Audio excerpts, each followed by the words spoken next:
He stood again on the same patch of earth. The ground wasn't the same, it had grown harder, more silent. But he was full of something. Strength, certainty, and a kind of daring spark, like he needed to prove something, to himself? To me? Or perhaps, to him. The one who's no longer here. I watched from the window as he dug, almost like he was searching for something beneath the soil.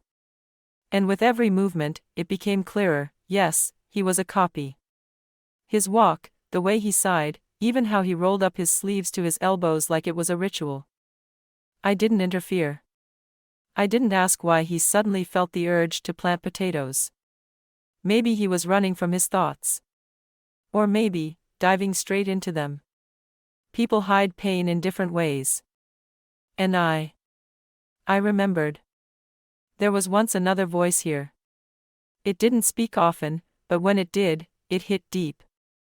He couldn't explain much, but he could look, and that was enough. My son mimicked his every move.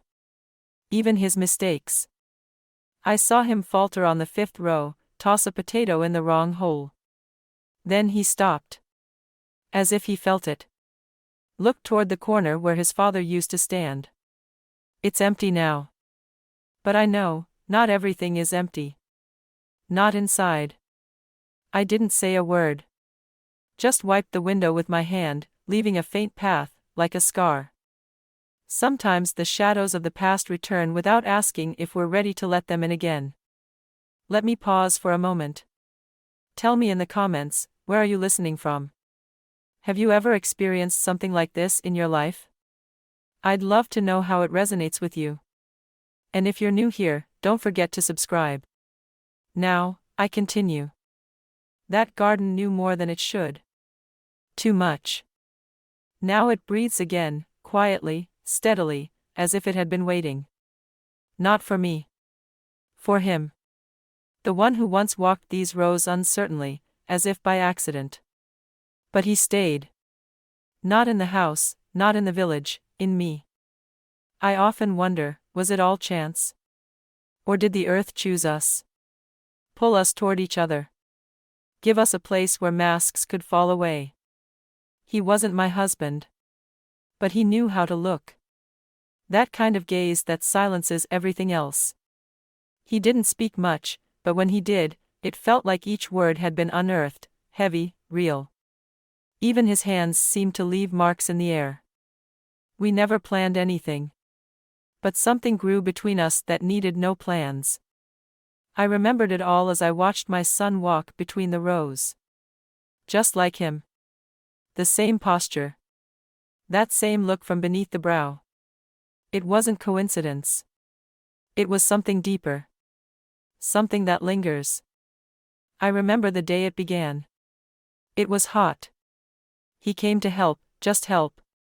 Said he knew how to work with soil. I laughed. I didn't know how right he was. Since then, potatoes never tasted the same. Each bite held a shadow, a memory, a quiet guilt. I thought I had buried it all. But then my son makes one simple move, and the past stirs. He doesn't know this garden was the place where I once lost myself. And found someone else entirely.